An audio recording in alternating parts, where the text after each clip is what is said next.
hadir pada majelis sore hari ini. Hadirin wal hadirat rahimakumullah. Assalamualaikum warahmatullahi wabarakatuh. Waalaikumsalam. Waalaikumsalam. Alhamdulillahi rabbil alamin wa bihi nasta'in ala umuri dunya waddin. Wassalatu wassalamu ala asyrafil anbiya wa sayyidil mursalin imamil muttaqin rasulina nabiyina maulana Muhammadin sallallahu alaihi wasallam wa ala alihi wa ashabihi ajma'in. Subhanaka la ilma lana illa ma 'allamtana innaka antal alimul hakim, amma ba'du. Alhamdulillah, kita tetap bersyukur kehadirat Allah, minimal bersyukur atas 3 hal. Bersyukur atas semua petunjuk Allah dalam kehidupan kita, bersyukur atas ketetapan Allah untuk kehidupan kita, dan bersyukur pula atas karunia nikmat Allah dalam rangka menjalankan aktivitas dan tugas-tugas kita. Semakin banyak bersyukur, semakin banyak anugerah Allah untuk kita semua di dalam kehidupan dunia ini dan insya Allah dalam kehidupan akhirat kelak semuanya. Amin ya rabbal alamin. Salawat serta salam semoga terlimpah curah kepada baginda Nabiullah Rasulullah Habibuna Muhammad sallallahu alaihi wasallam. Mudah-mudahan kita semua yang hadir, kita semua dan keluarga kita senantiasa mendapatkan syafaat di yaumil qiyamah. Amin ya rabbal alamin. Baik, dalam rangka kita mengingat kembali peristiwa Isra dan Mi'raj, maka yang kita bahas adalah tentang Isra dan Mi'raj dikaitkan dengan hikmah atau nilai-nilai yang terkandung dari peristiwa Isra dan Mi'rajnya Nabi Muhammad sallallahu alaihi wasallam. Bagaimana Isra dan Mi'raj itu kita ambil hikmahnya. Karena saat itu adalah yang Allah hadirkan ibadah salat, maka kita mencoba menggali kembali bagaimana hikmah ibadah salat yang kita tinjau dari peristiwa Isra dan Mi'raj. Secara ringkas Bapak Ibu yang dimuliakan Allah, ini Isra itu perjalanan. Perjalanannya adalah perjalanan ibadah. Nabi diperjalankan dari satu tempat ke tempat yang lain. Perjalanannya perjalanan ibadah. Asra yusri isra'un, yaitu perjalanan di malam hari. Tidak hanya perjalanan di malam hari, tapi ada Mi'raj. Mi'raj itu adalah naiknya Nabi dari satu tingkatan menuju tingkatan berikutnya sampai posisi paling tinggi Sidratil Muntaha. Ini gambaran ringkas tentang apa itu Isra dan apa itu Mi'raj. Karenanya kata para ulama, Isra dan Mi'raj ini 2 peristiwa agung sebagai anugerah kemuliaan Allah kepada Nabi. Kita pula insya Allah selalu melakukan Isra, perjalanan ibadah, perjalanan amal soleh. Waktunya jangan singkat.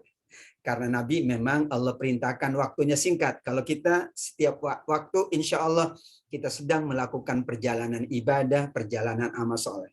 Kenapa membutuhkan Isra? Karena kita ingin Mi'raj. Kita naik dari satu capaian menuju capaian lain.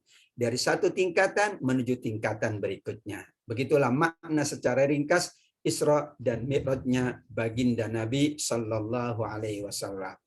Untuk peristiwa Isra, ayatnya adalah surat Al-Isra ayat pertama. Subhanalladzi asra bi'abdihi laila. Maha suci Allah yang telah memperjalankan. Ternyata peristiwa Isra itu bukan maunya Nabi, tapi anugerah Allah. Karenanya Allah yang memperjalankan hambanya. Pada satu malam dari Masjidil Haram ke Masjidil Aqsa, Allah berkahi sekelilingnya untuk Allah perlihatkan tanda-tanda keagungan Allah. Linuriyahu min ayatina, itulah hikmah. Jadi dalam kaidah ilmu tafsir, kalau kita membaca ayat ada wa min ayatihi, min ayatillah. Yang paling kita hafal wa min ayatihi an khalaqalakum min anfusikum azwaja, ya.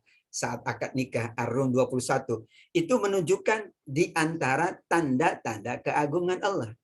Isra dan Mi'raj kata Allah linuriyahu min ayatina, kami akan perlihatkan kepada Nabi sebagian dari tanda-tanda keagungan Allah. Diperlihatkanlah surga, diperlihatkanlah neraka, bahkan dipertemukan dengan nabi-nabi sebelum Nabi Muhammad. Ini adalah anugerah.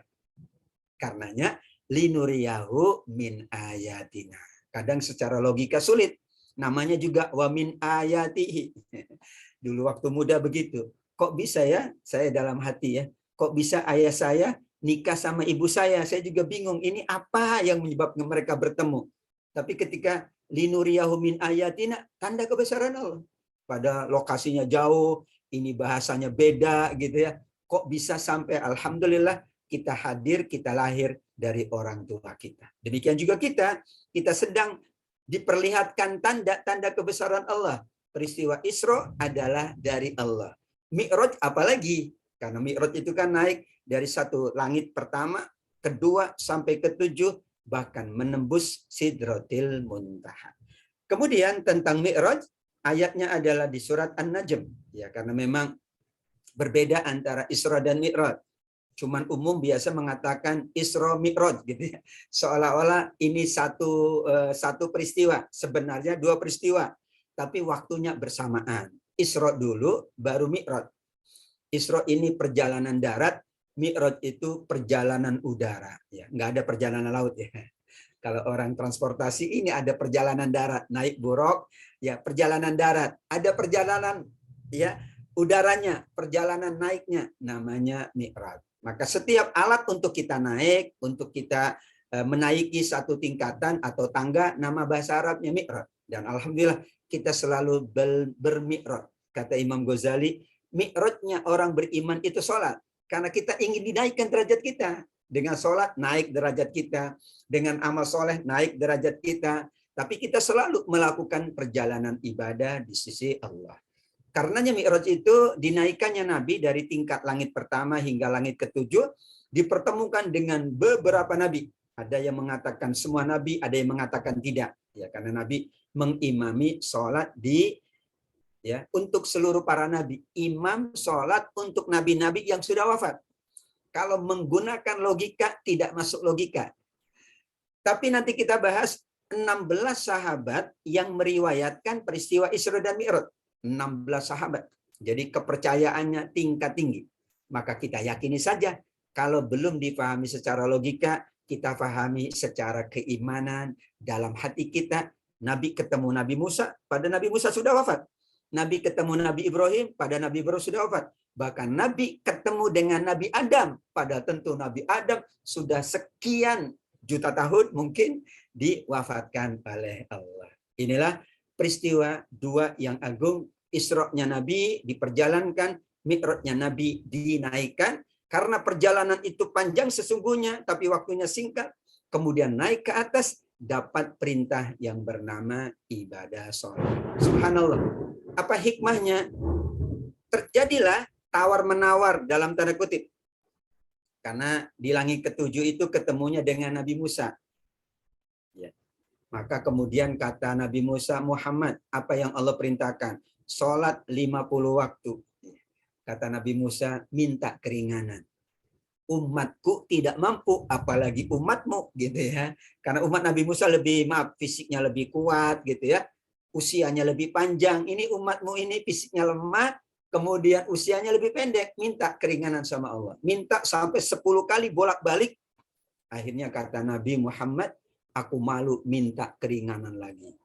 Akhirnya, tapi Allah tetapkan 5, tapi nilainya 50. Khamsun wahiyya khamsuna. Itulah keagungan. Kalau tidak ada Mi'raj, mungkin nilai kita ya sama dengan apa yang kita lakukan. Tapi karena ada peristiwa Mi'raj, Bapak Ibu, sholat kita dilipat gandakan 50 kali. Nah, dalam kaidah ilmu, ya ilmu bilangan. Jadi dalam Al-Quran hadis itu ada bilangan kan, namanya al-i'jaz al-adadi. Ini bilangan kok, sholat berjamaah 27 bilangan. Lailatul Qadar 1000 kali lipat, 1000 bulan. Ini bilangan. Ada pula Ashabul Kahfi ditidurkan 309. Ini bilangan. Ada dua makna. Kalau disebut bilangan itu adalah menunjukkan banyak atau motivasi. Berarti tidak hanya 50. Allah berkehendak lebih dari itu. Wallahu a'lam. Atau bilangan itu hakikatnya. Itu juga ada yang ya udah 50 50. 27 kali ya 27 ya. 1000 malam ya 1000 bulan gitu ya. Itu pandangan para ulama. Tapi mayoritas mengatakan angka di dalam Quran dan hadis itu angka motivasi. Sesungguhnya yang Maha Tahu hanya Allah. Ayat tentang Mi'raj dari surat An-Najm 13 sampai 18.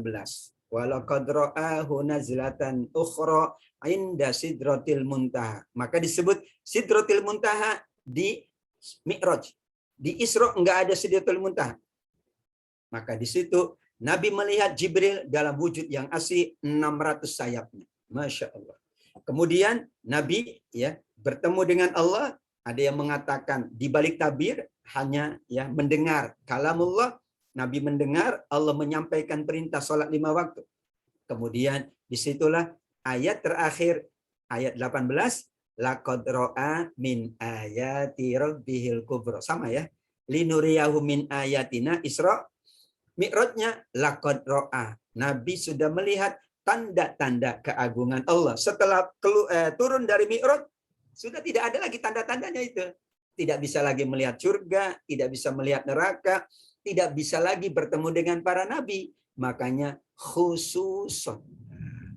Kita pula ya selalu bermi'raj. Kita sholat itu kan untuk meningkatkan derajat kita di sisi Allah. Kita ibadah untuk meningkatkan derajat kita di sisi Allah. Maka sesungguhnya dari peristiwa Isra dan Mi'raj kita tidak pernah berhenti untuk Mi'raj. Naik, terus naik sampai insya Allah pada akhirnya kita menuju tempat yang paling agung di sisi Allah Subhanahu wa Ta'ala. Itulah peristiwa Isra dan Mi'raj. Nah, hadis tentang Isra dan Mi'raj itu 16 sahabat. Ini untuk mengingatkan kita bahwa peristiwa ini sangat agung. Dan saat itu ujian keimanan bagi para sahabat. Mayoritas tidak percaya. Dari Mekah ke Syam atau Palestina, itu dahulunya kendaraan yang ada unta, keledai, atau kuda. Itu minimal 40 hari. Jadi nggak mungkin dong setengah malam. Ya, apalagi sebagian malam. Nggak mungkin juga sampai naik ke Sidratil Muntaha. Tidak ada manusia yang pernah naik ke langit. Nggak ada. Paling banter bulan ya. Bulan itu nggak tahu saya di bawah langit apa enggak ya. Yang jelas langit itu yang kita kelihatan, tapi di atasnya kita tidak tahu. 7 lapis tentu tidak masuk akal. Karenanya 16 sahabat menceritakan untuk menguatkan kepercayaan bahwa Isra dan Mi'raj itu terjadi kepada Nabi Muhammad Sallallahu Alaihi Wasallam. Tapi riwayatnya banyak. Ya, ini ada hewan tunggangan, warnanya putih, ya, lebih kecil dari keledai, tapi lebih besar, lebih kecil dari kuda, lebih besar dari keledai. Allah siapkan kendaraannya, namanya buruk. Ini buruk nama kendaraan ya. Dulu ada nama pesawat buruk ya. Seterusnya saya tidak bahas hadisnya karena ini banyak dikupas dalam ceramah-ceramah Isra dan Mi'raj, kemudian ketemu dengan beberapa nabi sampai terakhir dengan Nabi Musa alaihissalam. Terjadilah dialog agar kemudian mendapatkan keringanan dari 50 ibadah sholat yang Allah wajibkan menjadi hanya 5, tapi 5 itu sama dengan 50. Luar biasa ya. Bayangkan, sholat kita sudah diringankan 5. Udah ringan saja masih nawar lagi. Makanya Nabi mengatakan, aku malu menawar kepada Allah lagi. Sudahlah, aku ridho saja. Padahal kata Nabi Musa, minta lagi Muhammad, minta lagi.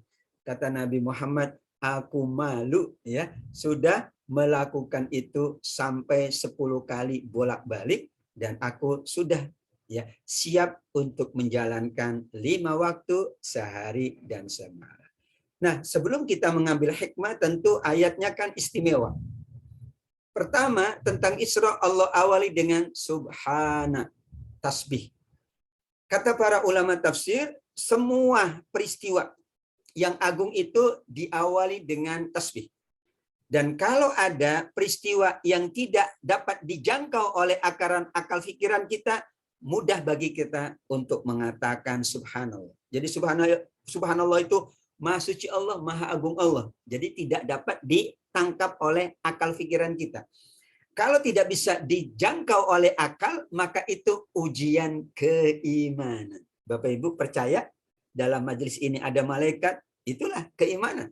Logika kita, wallahu alam. Tapi keimanan kita, iya. Bermajelis, malaikat bersama kita. Ibadah sholat, Allah memberikan anugerah. Ibadah puasa, Allah berikan anugerah. Zakat infak sedekah, Allah berikan anugerah. Bagaimana kita yakin? Subhana. Maha suci Allah, Maha agung Allah. Maka peristiwa ini betul terjadi. Namun karena saat itu banyak yang meragukan, maka Allah awali subhana. Yang kedua, Asra, bahwa Nabi itu diperjalankan. Sekali lagi, perjalanannya bukan keinginan Nabi. Bukan pula kemampuan Nabi. Tapi betul subhanallah. Jadi kalau ada peristiwa agung gitu ya, ada kehebatan terjadi pada manusia, tapi menurut logika kita nggak mungkin kita sebut subhanallah. Ada anak kecil bisa hafal Quran dalam waktu yang singkat. Ada. Dari sekian miliar manusia cuman ada satu misalnya. Kita sebut subhanallah. Ada kecelakaan pesawat ya. 300 meninggal, cuman ada satu yang hidup. Namanya subhanallah. Karena nggak mungkin ya mampu dilakukan oleh orang tersebut. Yang lain maaf misalnya mengalami kesulitan. Yang ini Allah khususkan. Maka kita menyebutnya subhanallah. Yang ketiga, bi'abdihi, bahwa kata abdun itu menunjukkan kepatuhan. Maka kita disebut Abdullah. Dan Allah menyebut di dalam peristiwa Isra bukan birasulihi. Subhanalladzi asra birasulihi. Tidak. Bi'abdihi. Berarti tidak ada kemampuan Nabi, tapi kepatuhan Nabi. Yang kedua berarti perjalanan ini adalah ruh dan jasad. Karena ada sebagian mengatakan Nabi itu Isra dan Mi'raj cuman ruhnya. Ya. Jadi ketemu Nabi, jasadnya Nabi ada di Mekah. Nabi seperti tidur, kita tidur mimpi, ya tidur mimpi sudah di Mekah, padahal kita masih di atas tempat tidur kita. Itu berarti ruh yang Isra dan Mi'raj. Namun mayoritas ulama karena bi'abdihi, abdun itu ada jasad, ada akal, ada ruh, maka benar Nabi diperjalankan betul-betul. Fisiknya ada, iya. Inilah yang dimaknai dari isyarat bi'abdihi. Sedangkan lailan karena nakirah indefinite ya tidak dibatasi oleh Allah menunjukkan waktu yang sangat singkat. Jadi semakin singkat waktu itu semakin subhanallah. Karena waktunya hanya sebagian malam, setengah malam, separuh malam, maka ini peristiwa yang sangat agung. Kemudian Allah pilih dua masjid karena masjid itu yang memberi namanya Allah. Ya, kita punya masjid namanya Masjid Salahuddin. Itu boleh karena kita yang ngasih nama. Tapi masjid yang ada di Mekah, masjid ada yang di Palestina yang memberi namanya Allah, yaitu Al-Quran yang menyebut. Enggak boleh diganti menjadi nama masjid tertentu. Ya sudah kita nyebut kemana? Masjidil Haram, kemana? Masjidil Aqsa. Kemudian ditambah ada Masjid Nabawi, masjid yang dibangun oleh Nabi. Nah, seluruh peristiwa itu Allah sebutkan barokna haulahu dan tujuannya linuriyahu min ayatina. Luar biasa. Semua peristiwa agung itu adalah memperlihatkan tanda. Menikah diperlihatkan tanda kebesaran Allah. Kita mendapatkan karunia nikmat Allah. Allah perlihatkan tanda kebesarannya. Bagaimana mungkin menembus langit ketujuh? Ada lagi tadi mukjizat-mukjizatnya bertemu dengan para nabi. Mukjizatnya diperlihatkan surga, diperlihatkan neraka. Kalau itu bukan min ayatina, tanda-tanda keagungan Allah. Sedangkan mi'rajnya Bapak Ibu diawali dari walaqad ra'ahu. Ini sebuah hal yang memang tidak akan pernah dialami kecuali oleh Nabi. Nabi sendiri hanya mengalami 2 kali melihat Jibril dalam wujud yang asli 600 sayapnya. Pada peristiwa di Gua Hira, wahyu pertama, atau setelah wahyu pertama, Nabi melihat Jibril berada di atas ufuk. Dan yang kedua, pada saat Mi'raj itu melihat Jibril dengan wujud yang asli. Maka tadi dialog kan, datang ke langit pertama, Jibril menyapa Nabi. Maka Nabi itu bertanya, ini siapa ini? Ini Muhammad, seterusnya. Disitulah keagungan Mi'raj, Nabi melihat wujud nyata dari malaikat Jibril alaihissalam. Dan itu terjadi 2 kali. Dan tempat yang Allah pilih adalah Sidratul Muntaha, tempat yang paling tinggi di atas langit ke-7. Di situ ada surga yang merupakan tempat tinggal orang-orang yang selalu berisra, orang-orang yang selalu bermi'raj. Kita bekerja itu isra, karena kita perjalanannya ibadah amal sholat. Kemudian kita tunaikan sholat, kita mi'raj. Jadi selalu dalam perjalanan kita jangan lupa untuk mi'raj. Mi'raj itu adalah dengan kita menjalankan ibadah, khususnya ibadah sholat. Maka disitulah keagungan dari Isra adalah perjalanan kita, perjalanan ibadah, perjalanan amal soleh, perjalanan tugas. Kita perkuat Isra itu dengan Mi'raj, yaitu perjalanan kita menghadap Allah. Dulu Nabi menghadap Allah langsung di Sidratul Muntaha. Kita alhamdulillah Allah ringankan dari 50 jadi 5. Menghadapnya bisa di rumah masing-masing, menghadapnya bisa di kantor, menghadapnya bisa dimanapun. Yang penting sholat adalah mi'rajnya orang-orang yang beriman, yang akan Allah angkat derajatnya di sisi Allah. Ya. Sehingga kalau cuma Isra nggak mi'raj kurang. Ada juga yang mi'raj nggak Isra kurang juga ya. Ya ini bahasa para ulama dahulu ya. Saya ingat waktu di pesantren begitu kata Kiai. Kita itu sedang Isra tapi jangan lupa mi'raj. Kalau pengen cepat mi'raj nggak bisa, Isra dulu, Isra baru mi'raj. Jangan lupa kalau sudah Isra, mi'rajnya jangan dilupakan. Sehingga digabungkan oleh Allah Isra dan mi'rajnya Nabi Sallallahu Alaihi Wasallam. Hadirin wal hadirat Bapak Ibu yang dimuliakan oleh Allah Subhanahu Wa Taala. Linuriyahu min ayatina. Laqad ra'a min ayati rabbihil kubra. Kita gabungkan antara surat Al-Isra ayat pertama di akhir ayat dan surat An-Najm ayat 18. Kaidahnya kalau ada kata ayat bahkan dipersilakan memperhatikan. Afala ta'qilun, afala tubsirun. Di sini wa min ayatihi linuriyahu berarti peristiwa itu ada hikmah. Bagaimana dengan peristiwa yang besar? Peristiwa pernikahan kita ada hikmahnya. Peristiwa, sakitnya orang ada hikmahnya. Peristiwa sehat ada hikmahnya. Semua ada hikmah. Kenapa ada hikmah? Karena itu tanda keagungan Allah. Dan Allah adalah hakim, maha bijaksana. Maknanya semua peristiwa ada hikmahnya. Apalagi Isra dan Mi'raj. Kita rujuk surat Al-Baqarah ini ayat 269. Yu'til hikmata may yasha wa may yu'tal hikmata faqad utiya khairan katsira. Allah memberi hikmah kepada siapapun dari peristiwa-peristiwa yang ada. Bahkan sekarang kalau kita tanya anak-anak kita yang mahasiswa ya, itu maunya online. Mahasiswa saya juga paling suka online. Jadi dulu online itu berat karena belum biasa. Sekarang karena 2 tahun online malah maunya online, nggak mau offline. Offline itu lumayan Pak, macet katanya. Offline itu ya perlu ongkos, perlu ini. Online kan nggak perlu ongkos katanya. Ternyata hikmah. Ya, kita diberikan oleh Allah hikmah yang sangat banyak. Ada orang sehat, hikmahnya apa? Orang sakit, hikmahnya apa? Bagaimana Allah memberikan hikmah kepada siapa yang dikehendaki dari semua peristiwa. Ini hari ini hujan di tempat saya. Yakin ada hikmahnya. Ya. Nanti menjelang Ramadan cuacanya biasanya panas, ada hikmahnya. Disitulah yu'til hikmata may yasha. Nah, ada hikmah atau nilai dari peristiwa Isra dan Mi'raj sebelum kita kaitkan dengan sholat. Hikmah yang pertama adalah hikmah imaniyah. Bagaimana hikmah iman itu artinya tanda kekuasaan Allah itu menguatkan iman kita. Ya Allah, perjalanan panjang kok cuman ya waktu sangat singkat. Berarti subhanallah dan kita iman kepada Allah.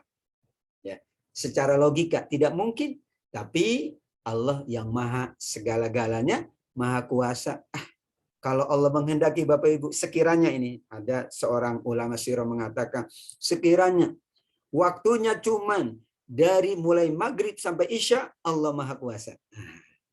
Tapi kan supaya tidak terlalu gitu ya, sulit untuk dilogikakan, dipanjangin panjang, yaitu setelah waktu isya sampai menjelang waktu fajar. Dipanjangin. Tapi yakin kalau Allah menghendaki bisa nggak? Dari maghrib sampai isya bisa 1 jam, bisa sekali. Atau ya udahlah dari jam 8 sampai jam 10 bisa, atau dari jam 2 sampai jam 3 pagi bisa. Ya, tapi inilah hikmah iman. Karenanya saat itulah orang yang imannya paling kuat, yaitu disebut dengan As-Siddiq, adalah sahabat Abu Bakar. Ayatnya Az-Zumar 33. Wallazi ja'a bis-sidqi wa saddaqa bihi. Orang yang membawa kebenaran Muhammad. Dan orang yang membenarkan apa yang dikatakan Muhammad, itulah orang-orang bertakwa. Dan saat itu yang pertama kali percaya siapa? Abu Bakar. Maka dari peristiwa itu beliau mendapat gelar As-Siddiq wa saddaqa bihi. Apa dikatakan oleh Nabi, beliau langsung percaya. Bahkan beliau katakan, kalau Nabi mengatakan lebih dari ini, aku percaya. Nah, Nabi berjalan dari Mekah ke Palestina, naik ke atas setengah malam. Kalau dikatakan cuman 1 jam, cuman 1 menit, aku percaya. Kalau dikatakan Nabi Muhammad keliling dunia dulu, baru Mi'raj, aku percaya. Itulah sahabat mulia namanya Abu Bakar, bergelarlah As-Siddiq. Hikmah imaniyah, inilah hikmah yang paling agung. Tentu peristiwa ini menguatkan iman kita kepada Allah. Namun yang kedua, semua peristiwa itu ada landasan ilmunya. Karenanya ada hikmah keilmuan. Dimotivasi oleh Allah untuk meningkatkan ilmu kita. Namun diyakini ilmu itu pasti ada batasnya. Tapi kita disuruh menuntut ilmu. Hanya Allah ingatkan ilmu manusia, wa ma utitum minal ilmi illa qalila, sedikit. Ya. Karenanya ketika mentok, iman yang bicara. Tapi sebelum mentok, ayo kita gali ilmu. Subhanallah. Tapi kalau sudah mentok, ya subhanallah, kita sampaikan ke Allah, ya Allah, ilmu luas banget. Kami cuma diberi sedikit, tapi dengan sedikit ini kami bisa meningkatkan kehidupan kami. Itu hikmah. Dan Bapak Ibu, sekarang hikmahnya terbukti. Maaf, dengan teknologi pesawat canggih, dari Mekah ke Syam, dari Mekah ke Indonesia, dari Mekah kemanapun, bisa waktunya lebih singkat. Bisa 7 jam, bisa 8 jam. Bahkan ada pesawat yang canggih katanya itu bisa dalam waktu yang singkat. Secara keilmuan ada teknologinya, iya. Namun karena itu terjadi di masa dahulu, sulit untuk difahami karena ilmunya belum berkembang. Misal ya, sekarang dulu mungkin kakek nenek kita, mbah-mbah kita itu nggak percaya kita bisa ini ya, ketemu dalam ruang Zoom. Ruang online ini, masa bisa kita ketemu sama semua orang. Sekarang ada teknologi metaverse ya. Luar biasa itu ya, ada umroh metaverse. Maksudnya dilihat perjalanannya, tapi tetap umrohnya harus ke sana ya. Karena itu sudah difatwakan oleh MUI. Boleh, ya semacam kita ingin inilah napak tilas atau menguatkan motivasi, diperjalankan seolah-olah kita sedang di Ka'bah, Thawaf dan sebagainya. Ya, boleh. Tapi tetap umrohnya harus sampai ke lokasi yang Allah tetapkan. Tapi keilmuan berkembang dan sekarang ya kalau ada yang mengatakan saya dari sini ke sini hanya sekian menit, saya percaya. Tergantung pakai apa gitu ya. Tergantung situasinya. Kalau nggak macet ya percaya, kalau macet ya perlu waktu begitu ya. Dan itulah hikmah ilmiah. Namun kalau ilmu kita tidak terjangkau, khususnya tentang yang gaib, kita katakan ilmu dibatasi oleh Allah. Yang ketiga, selalu ada hikmah ubudiyah, hikmah ibadah. Yaitu dengan kita kembali mengingat peristiwa ini, kita diingatkan. Bapak Ibu yang dimuliakan Allah, satu-satunya ibadah ya yang harus pakai ya ke atas itu cuman ibadah sholat. Ibadah puasa itu ya udah langsung Allah perintahkan aja. Kutiba alaikumusiyam. Jibril sampaikan wajib puasa. Udah. Pada tahun kedua Hijriah. Dan sholat itu perintah lebih awal, prosesnya panjang sampai harus menempuh perjalanan panjang. Berarti itu untuk kita jadikan sebagai kemuliaan. Ini Nabi dapat perintahnya itu harus jalan dari Mekah ke Aqsa, naik ke Sidratul Muntaha. Sholat enggak, langsung aja. Jibril sampaikan ayat ini sholat. Puasa. Sampaikan ayat ini zakat. Sampaikan ayat ini haji. Haji itu ya pada tahun ke-9 Hijrah. Berarti kan ini prosesnya demikian singkat. Tapi bayangkan ibadah sholat yang 5 waktu, prosesnya amat sangat panjang. Sampai harus menempuh perjalanan, banyak yang enggak percaya lagi. Itulah hikmah dari ibadah. Betul-betul sholat ini sangat agung sekali.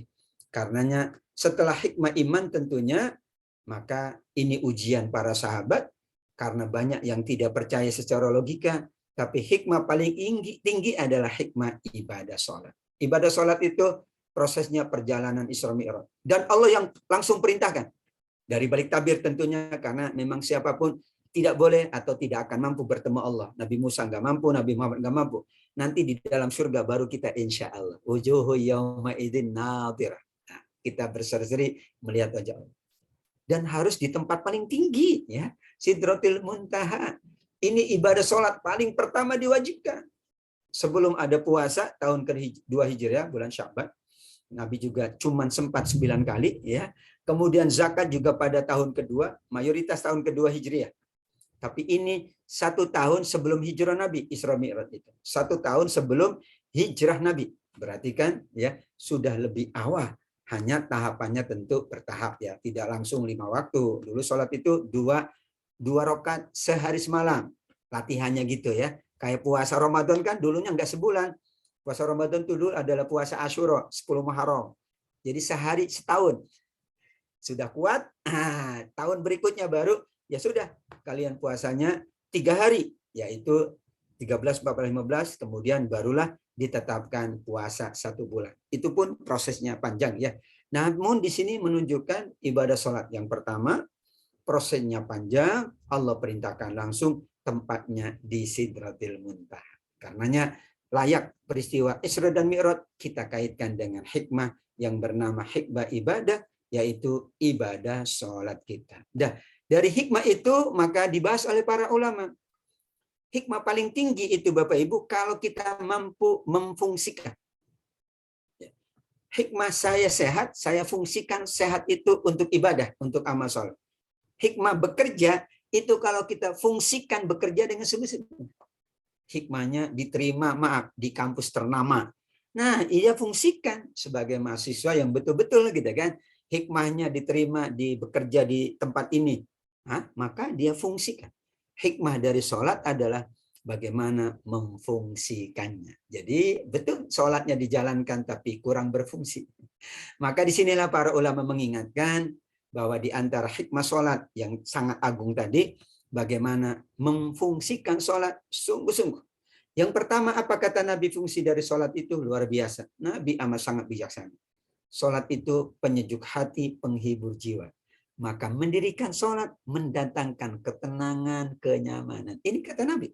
Dijadikan kesenanganku kepada wanita, ya, fitrah, minyak wangi. Tapi penyejuk hatiku adalah ibadah sholat. Maka sering Nabi kalau dalam keadaan maaf, ada masalah, gelisah gitu ya. Maka beliau panggil Bilal. Bilal sini, berdiri. Ayo nyamankan kami dengan mendirikan sholat. Yaitu akimis sholat. Nah, berarti kan ayo panggil kita. Orang ini sholat ya. Ayo kita sholat bersama. Bilal tolong ya sholat. Karena sholat itu bagi Nabi adalah fungsinya penghibur jiwa. Kita ya kalau belum memfungsikan itu belum mendapatkan hikmah yang sesungguhnya. Sholat itu yakin menenangkan, menyejukkan, menghibur ya, banyak tugas sholat jadi ada Allah, ada pertolongan Allah. Jadi tenang mendapatkan keutamaan dari Allah Subhanahu wa taala. Kemudian ibadah sholat juga dikatakan oleh Allah Subhanahu wa taala sebagai penolong. Ini sampai 2 kali ayatnya. Pertama, wasta'inu bisabri wassalah. 45 Al-Baqarah. Kedua, ya ayyuhalladzina amanu sta'inu bisabri wassalah. Al-Baqarah 153. Apa kata Allah? Mohon pertolongan dengan apa? Dengan bersabar dan dengan salat. Berarti kita ketika ada masalah sabar. Tapi jangan lupa kita menghadap Allah dengan salat. Sabar itu jadikan sebagai penolong kata Allah. Salat dan sabar atau sabar dan salat. Karena Allah bersama orang-orang yang sabar. Fungsi sholat itu penolong. Lihat orang ada masalah sholat, diringankan. Nabi jika ada masalah yang menyusahkan, beliau langsung sholat 2 rakaat. Karena beliau yakin dengan perintah Allah bahwa sholat itu adalah penolong kita semuanya. Bahkan ada sholat namanya sholat hajat. Sholat minta hajat kita dipenuhi. Ada sholat istikharah, sholat minta pendapat Allah, petunjuk Allah. Ada sholat apalagi taubat, ya sholat untuk kita memohon ampun. Ada sholat, ya banyak sekali, sholat witir, ada sholat duha, macam-macam.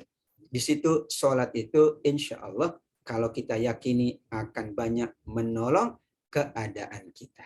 Nah, yang ketiga, sholat itu sarana mengingat Allah. Kita boleh berzikir, amat sangat boleh. Subhanallah, walhamdulillah, boleh sekali. Ya Halim, ya Ghafur, ya Tawwab, boleh. Mengingat Allah, la ilaha illallah. Tapi maaf, mengingat Allah, media paling baik adalah sholat. Karena di dalam sholat, gerakannya diatur, nggak boleh sembarangan gerak. Syaratnya ada, suci, dan kemudian tempatnya harus bersih, menghadap kiblat, ya, gerakannya, bacaannya, semuanya lengkap. Maka tidak ada ya media mengingat Allah yang terbaik kecuali sholat. Jadi nggak cukup kita hanya astagfirullahaladzim, bagus tapi nggak cukup cuman subhanallah. Tapi jalankan sholat, setelah itu berzikir, barulah kita dapat ya banyak sarana mengingat Allah. Illa ana fa'budni wa aqimis sholata li dzikri. Setelah kalian menyembahku, kata Allah, dirikan sholat untuk mengingat aku, mengingat Allah. Demikian juga dalam sholat itu, agar berfungsi, kita ingat keutamaannya. Masya Allah. Beberapa hadis tentang keutamaan. Orang yang jaga sholat, di sini maksudnya sholat 5 waktu ya, hadis Imam Ahmad. Itu dia dapat cahaya, dapat petunjuk, dapat keselamatan. Masya Allah. Sedangkan kalau tidak dapat itu. Kita butuh cahaya yang menerangi, petunjuk yang membimbing, keselamatan, yaitu kebahagiaan dunia dan akhirat. Maka mengingat keutamaan sholat akan menjadikan sholat kita berfungsi. Nah, kayak kita makan kan, kalau kita tahu makanan ini fungsinya apa, kita jadi semangat. Kalau nggak tahu, ngapain saya makan ya? Gitu. Sama dengan kita berwisata, apa tujuan wisata? Ini fungsinya apa? Ketika dapat fungsinya, kita biasanya lebih sungguh-sungguh dalam menjalankan itu.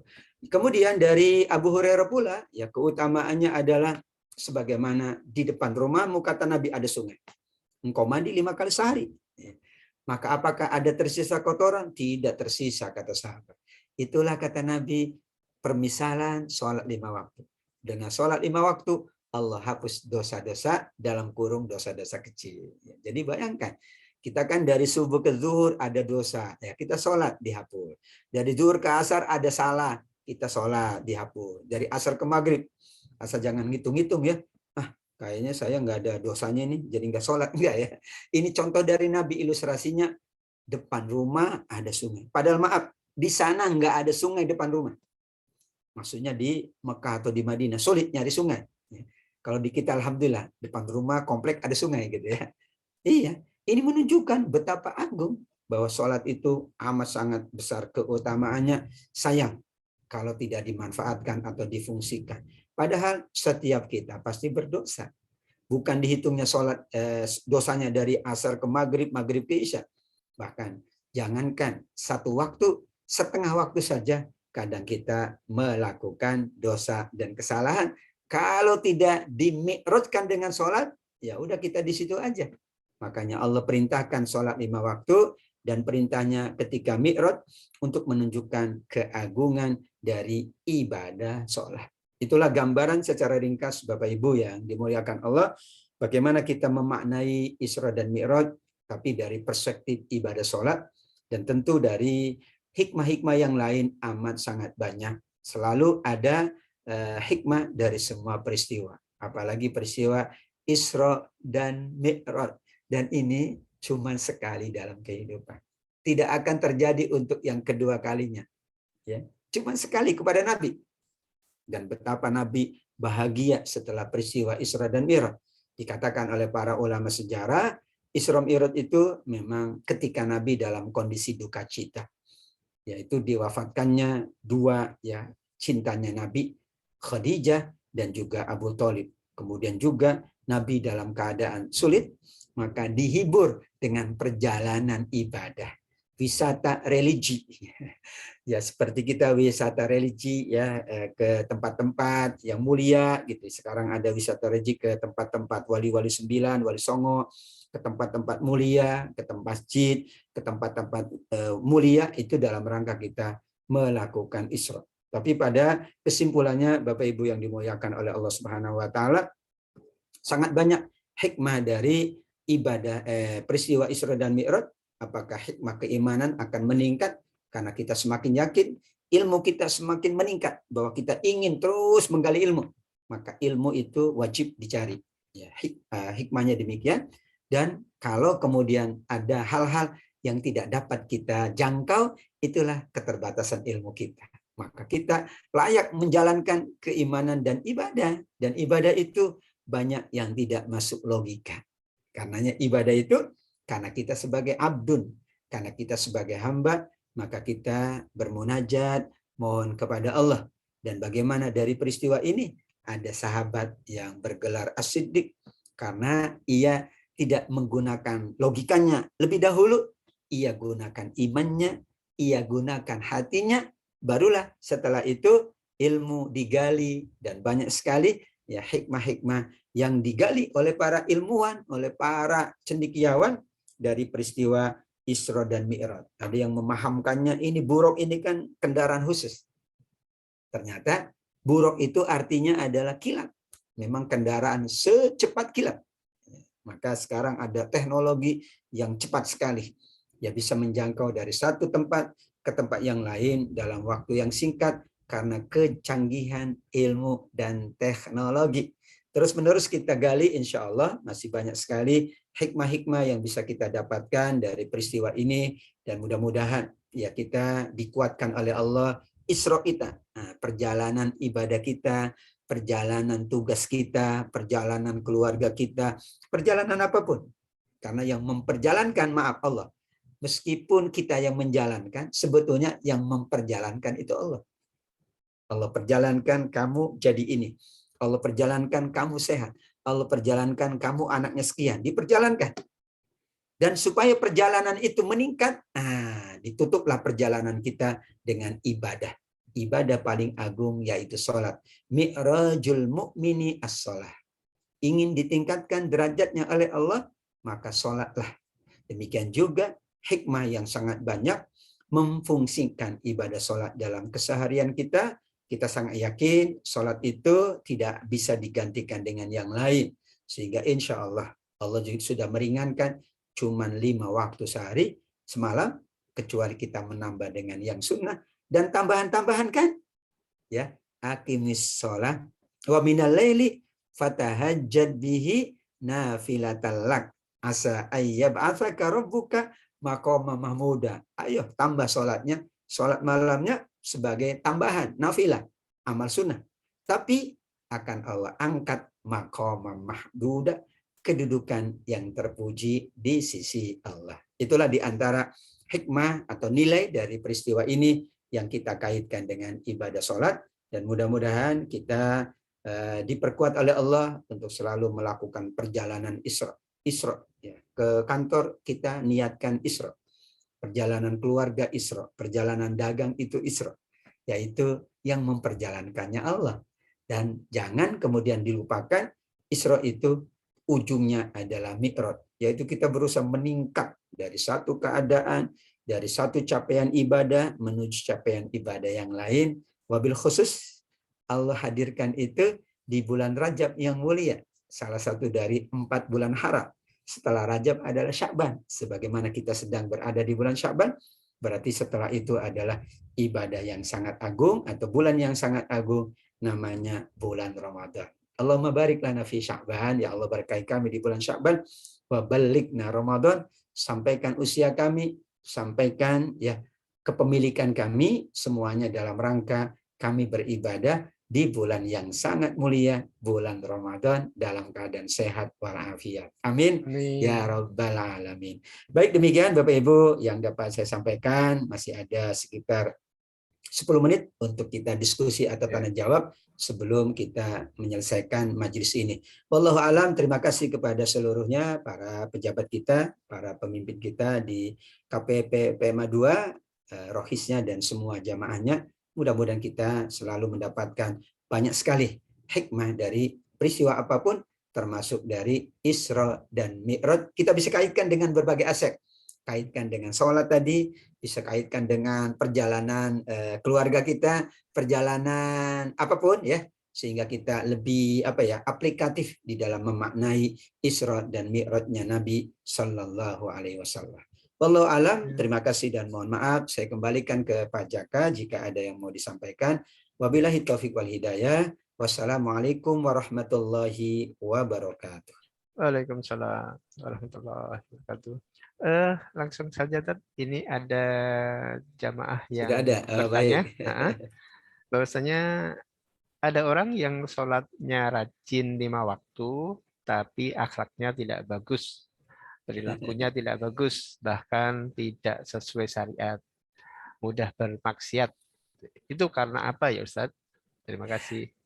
Baik ya, luar biasa pertanyaan dari Ibu Ida ya, kalau tidak Ya. salah. Baik, terima kasih barakallah ya. Ibadah sholat itu tadi ya, fungsinya amat sangat banyak. Di antara yang disebutkan di sini adalah harusnya mencegah dari perbuatan maksiat. Harusnya kita katakan. Sebagaimana surat Al-Ankabut ayat 45. Inna sholata tanha anil fahsya'i wal munkar.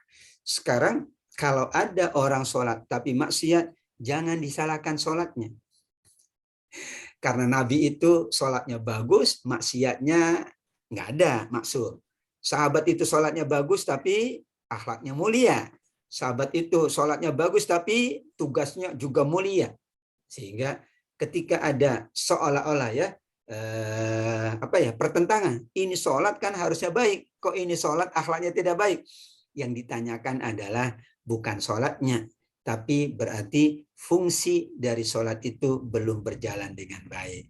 Untuk itu jawabannya adalah bahwa sholat itu ada fikihnya, tapi ada filosofinya. Nah, kalau fikihnya ya tadi ada takbir ya, ada ruku dan sebagainya. Itu fikih. Siapapun sah fikihnya. Tapi kan kita berharap ada nilai. Nilai itulah yang tadi disampaikan Bu Ida, bagaimana sholat itulah yang mencegah kita dari perilaku tercela. Berarti yang mendorong kita untuk melakukan perilaku yang terpuji. Ya, karenanya ketika ada yang sholat tapi maksiat, mungkin secara fikihnya belum bagus, mungkin. Mungkin pula secara nilai, ada khusyuk, ada kesungguhan, ada kemudian fungsinya, berarti kita melihatnya dari sisi fikihnya sudah oke, alhamdulillah. Berarti dari sisi aplikasi nilainya, filosofinya yang belum. Hanya kalau ada orang yang sholat, masih maksiat, jangan disalahkan sholatnya pula. Udah mas, ngapain pakai sholat mas? Kalau masih kayak gitu, jangan. Dia tambah buruk jadinya. Udah nggak sholat, tetap aja maksiat. Ya, ini minimal gitu bahasa kitanya. Tentu kita tidak boleh menyalahkan orang yang sholat kok masih belum bagus. Ya kita katakan PR-nya adalah berarti sholatnya belum difungsikan. Kalau difungsikan dengan sungguh-sungguh, maka itulah sholat dan itulah akhlak. Itulah sholat dan itulah hablum minan nas. Dua-duanya adalah sesuatu yang melekat pada seorang yang bagus ibadahnya, diminta oleh Allah. Bagus pula akhlaknya, bagus pula menjalankan tugas-tugasnya. Itu Ibu Ida, wallahu a'lam bishawab. Ya, baik. Terima kasih, Ustaz. Mungkin Pak Ihsan. Pak Ihsan tadi ada raise hand. Silahkan. Silakan Pak Ihsan.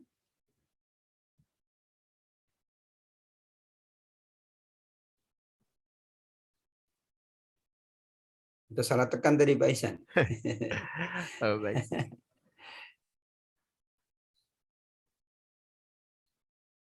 Ya, ya, ya. Baik. Untuk teman-teman yang lain, mungkin Bapak Ibu semua ada yang perlu diperjelas untuk sore hari ini. Assalamualaikum, saya Pak Ustadz. Waalaikumsalam warahmatullahi wabarakatuh. Mangga Pak Uji ya. Itu cerita Isra Miraj itu kebetulan saya pernah ke mana Aqsa itulah Masjid Kibli Pak Ustadz. Itu kan di situ kan saya ada batu yang pernah mau ikut. Nah itu waktu mau Mi'raj ya katanya gitu kan ada saja. Ah itu gimana itu? Memang batu itu bukan menggantung, jadi di bawahnya itu kan ada gua tuh Pak Ustadz. Dan di atasnya ya batu itu gitu. Jadi batu itu di atas goa, di bawahnya ada goa gitu. Katanya itu cerita yang batu yang mau ikut waktu Nabi mau Mi'raj gitu. Ya, baik Pak Uje ya. Iya, Ya, jadi sejarahnya memang sekarang ada ya semacam monumennya lah. Batunya iya. ada, yaitu di masjid ya, di sebelah masjid di apa ya? Kalau sekarang namanya area Masjid Al-Aqsa ya, karena ada dua, Iya. ada Qubbatus Sokhro, ada Masjid Al-Aqsa. Nah, dulu sejarahnya Nabi kan menaiki buruk. Kendaraan buruk itu tadi dikatakan seperti keledai ya di bawah kuda tapi di atas keledai. Berarti kan kendaraan hewan. Ditambatkanlah hewan itu di tempat itu, yaitu diikatlah di sebuah batu.